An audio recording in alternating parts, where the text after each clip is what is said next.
آپ یقین کریں 4 دوست اور بڑی پیاری باتیں کر رہے ہیں، وہ کیا خوبصورت ان کی گفتگو ہے، لیکن ایک اٹھ کے گیا تو 3 اس کی غیبتیں کرنے لگ گئے، ایک ان میں سے اٹھ کے گیا تو باقی 2 غیبتیں کرنے لگ گئے۔ لب و لہجہ اتنا سخت اور ترش اختیار کیا جس کی حاجت ہی نہیں، ضرورت ہی نہیں، یا کیا کر رہے ہیں؟ تو کبھی بھی اس طرح کا رویہ نہ، جس کی تعریف کر لی سو اس کی کر لی۔ اور میرے نبی پاک صلی اللہ علیہ وسلم نے فرمایا جس کی ایک دفعہ تعریف کر لو کوشش کرنا زندگی بھر دوبارہ توہین نہ کرنا، اپنی زندگی سے نکالیں گلا شکوہ، تھوڑی دیر کے لیے سیکھ لیں معاف کرنا، عداوت کو نکال دی، پہل کریں۔ اور 2 قدم ہوتا ہے انسان کے لیے، صرف 2 قدم، ایک قدم آپ نے اپنے نفس کی خواہش پہ رکھنا ہے، انشاءاللہ دوسرا قدم اللہ کے قرب کی طرف بڑھ جائے گا، اللہ کے قرب کی، صرف 2 قدم ہے، لمبا مسئلہ کوئی نہیں۔ تو پہلی بات محبت کے لیے یہ دیکھیں، لیکن اگر اندر حسد کا، بغض کا، نفاق کا دھندا چل رہا ہے، دھندا، کیا خوبصورت بات کرتے ہیں اللہ کے بندے حضرت سلطان باؤ رحمت اللہ تعالی علیہ فرمانے لگے، اور دل کالے نالو منہ کالا چنگا، جے کوئی رمز پچھانے، دل کالے نالو منہ کالا چنگا، جے کوئی رمز پچھان، چھوڑ، منہ کالا ہو جائے تو کام چل جاتا ہے، لیکن دل کالا ہو جائے تو تباہی اتر جاتا، دل نہ تیرا سیاہ کالا ہو، مہربانی کر۔ اتنی لڑائی کسی کی کسی کے ساتھ نہیں، جتنی تکلیفیں ابو جہل اور اس کی اولاد نے میرے رسول کو پہنچائی، لیکن میرے رسول کریم صلی اللہ علیہ وسلم سے، اور سن یار سن، چھوڑ تو سسر کی بات، تو چھوڑ ساس کی بات، تو چھوڑ بھائی کی بات، تو چھوڑ پڑوسی کی بات، چھوڑ تو مالک کی بات۔ اکرمہ بن ابو جہل دوڑ گیا تھا، ابو جہل کا بیٹا، وہ اپنے باپ سے زیادہ دشمنی کر دوڑ گیا، اور وہ کہنے لگے لوگ مکے والے کہ اگر اکرمہ ہاتھ لگ گیا تو عمر فاروق اس کے ٹکڑے ٹکڑے کریں گے، علی لٹکا دیں گے اس سے، یہ بڑا کافر ہے، بڑا ظالم ہے۔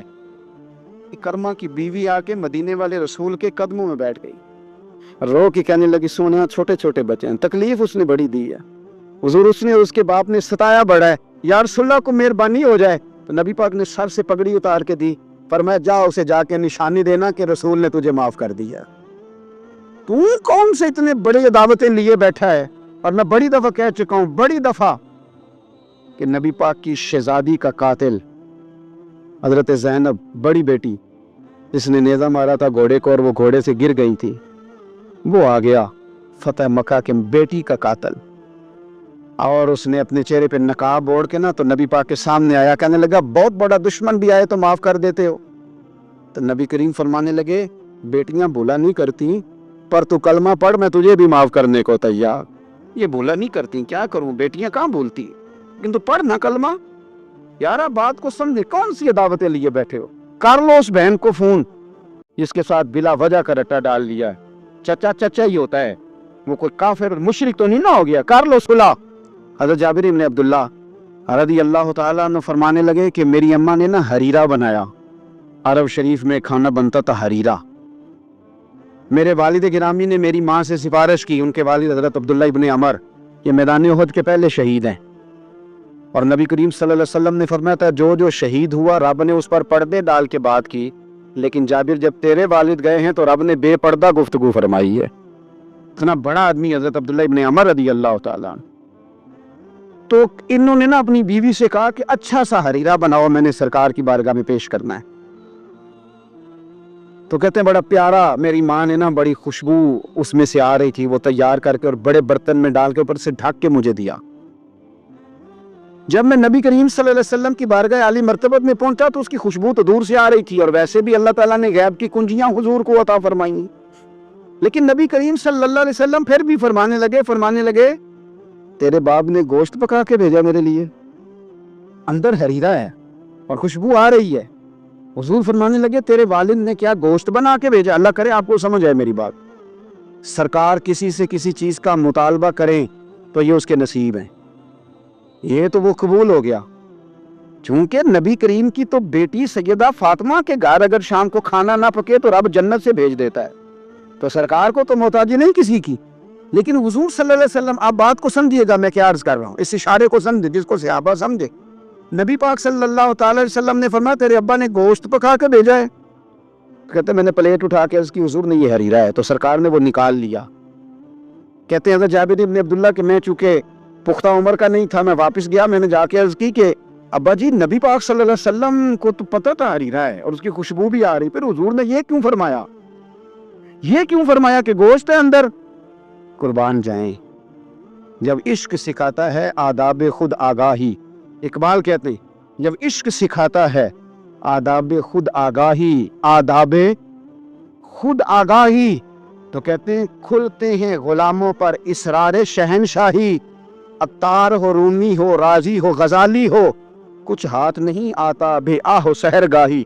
کچھ لوگ اصل بات نہیں نہ کرتے، پتہ انہیں چل جاتا ہے۔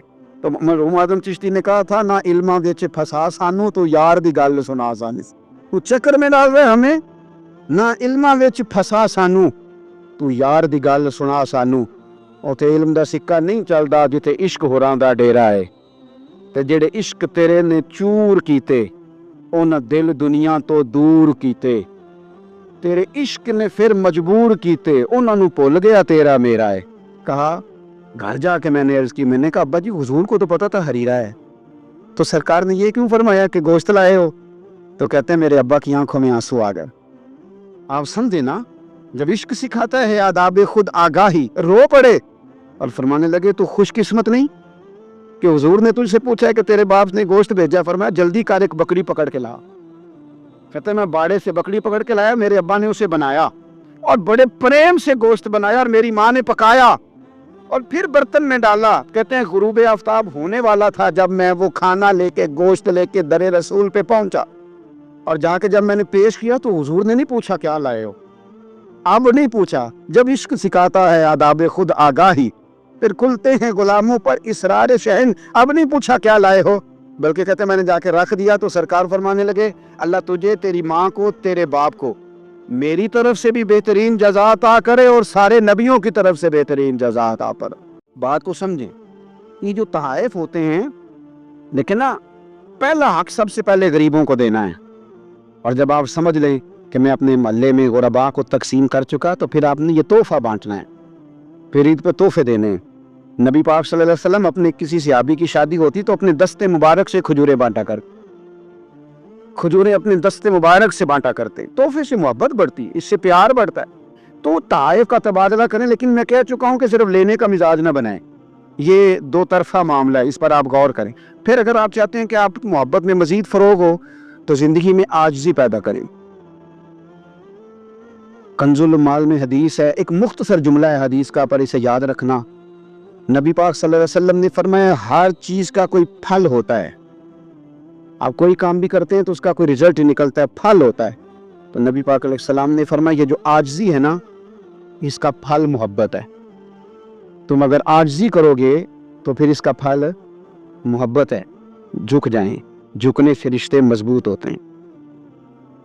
اسلام نے نماز فرض کی، نماز بندے کا اللہ سے رشتہ ہے، لیکن فرمایا وَرْكَعُوا مَعَ الرَّاكِعِينَ، اکیلے نہ پڑھنا، جماعت کے ساتھ پڑھنا، جماعت کے ساتھ۔ پھر فرمایا چھوٹی مسجد میں جمعہ نہ پڑھنا، جامع مسجد میں جا کے پڑھنا۔ پھر فرمایا جب عید پڑھنا تو کھلے میدانوں میں سارے مل کے پڑھنا۔ پھر فرمایا جب حج پہ آؤ نا تو تمہیں سکون شلوار قمیض میں ہے یا تہمت کرتے میں ہے، لیکن یہاں جب میری بارگاہ میں آؤ نا، میرا دل کرتا ہے سب کا ایک رنگ ہو، سفید۔ اور بڑی خوبصورت حدیث ہے ترغیب و ترہیب میں، نبی کریم صلی اللہ علیہ وسلم نے فرمایا کہ جب لاکھوں حاجی میدان عرفات میں جمع ہوتے ہیں نا، میدان عرفات میں کوئی بہت عالیشان بندوبست آج بھی نہیں ہے، آج بھی لوگ چٹائیوں پہ بیٹھتے ہیں، اور اے سی والی بس میں بھی آپ بیٹھ کے جائیں تو پھر بھی کچھ نہ کچھ گرد آپ پر پڑ ہی جاتی ہے، وضو کرنے جائیں تو پھر بھی کچھ نہ کچھ ریت سر میں، داڑھی میں، بالوں میں پڑ جاتی ہے، لیکن لاکھوں لوگ آئیں پر اکٹھے ہو کے آئیں۔ اکیلے کوئی میدان عرفات میں جائے اور 9 ذی الحج کے علاوہ جائے تو یہ مقام اسے نہیں ملتا۔ لاکھوں آئے، اکٹھے آئے تو حضرت ابو ہریرہ رضی اللہ تعالیٰ عنہ فرماتے ہیں رب کریم آسمان کے دروازے کھول کے فرشتوں سے فرماتے ہیں ذرا نیچے تو نظر کرو۔ فرشتے دیکھتے ہیں نیچے تو اللہ فرماتا ہے ان کے چہروں پر گرد ہے، کہ بڑے بڑے بنگلوں میں رہنے والے، ان کی حالت دیکھو کتنی آج خستہ ہے، گویا تم نے تو کہا تھا نا یہ فساد پھیلائیں گے، تو فرشتوں مجھے بتاؤ یہ اربوں پتی، یہ مفتی، یہ صوفی، یہ علامہ، یہ شیخ، یہ پیر، یہ اتنے بڑے لوگ یہ کدھر آئے ہیں بتاؤ؟ تو فرشتے عرض کرتے ہیں اللہ تجھے راضی کرنے آئے، یہ لاکھوں لوگ گھر بار چھوڑ کے تجھے راضی کرنے آئے، تو میرے نبی پاک علیہ السلام فرماتے ہیں پھر رب فرماتا ہے تم گواہ ہو جاؤ میں نے ان سب کو دوزخ سے آزاد کر کے ان کے لیے جنت کا فیصلہ کر لیا. اور حضرت فضیل بن عیاض کہتے ہیں میں نے 1 سال کہا تھا اے اللہ مجھے بتا تو صحیح تمہیں بلا لی ہے قبول کس کس کا ہوا ہے. تو کہتے ہیں میں اور جاگتے ہوئے تو عاطف غیب سے ندا آئی فضیل تو کو منشی نہیں اللہ کی رحمت کا کہ تجھے پوچھ کے قبول کیا جائے گا. میں نے بلایا ہی اسے تھا جس کا میں نے قبول کر لینا تھا. دوسرا میں نے داخل ہی کوئی نہیں ہونے دیا. یہاں آیا ہی وہ ہے جس کا میں نے قبول کرنا تھا. حضور فرماتے ہیں رب فرماتے ہیں گواہ ہو جاؤ میں نے ان کے گناہ بخش کے جنت کا فیصلہ کر. اگلے لفظ سنیں گے تو اور خوش ہو جائیں گے. نبی پاک علیہ الصلوۃ والسلام فرمانے لگے حضور فرمانے لگے رب فرشتوں سے فرماتا ہے انہیں بھی بخش دیا ہے اور جن جن کے لیے یہ دعا کریں گے میں ان سب کی بھی مغفرت فرما دوں. تو یہ ساری اجتماعی عبادات مسلمانوں کو آپس میں جوڑنے کے لیے آپس کی محبتوں کے فروغ کے لیے. زکوٰۃ کیا ہے؟ امیروں کا غریبوں کو حصہ دینا. قربانی کیا ہے؟ اپنے پیسوں کا جانور خرید اور اپنے پیسے لگا کے اسے ذبح کر پھر اس کا گوشت بنا. ساری ڈیوٹی تیری پر دینا غریبوں کو. یہ کیا ہے؟ یہ لوگوں کو ایک دوسرے سے جوڑتا ہے, یہ محبتیں پیدا کرتا ہے. میرے نبی پاک علیہ السلام نے فرمایا ایک دوسرے کو تحفہ لیا کرو دیا کرو, اس سے محبت بڑھتی ہے.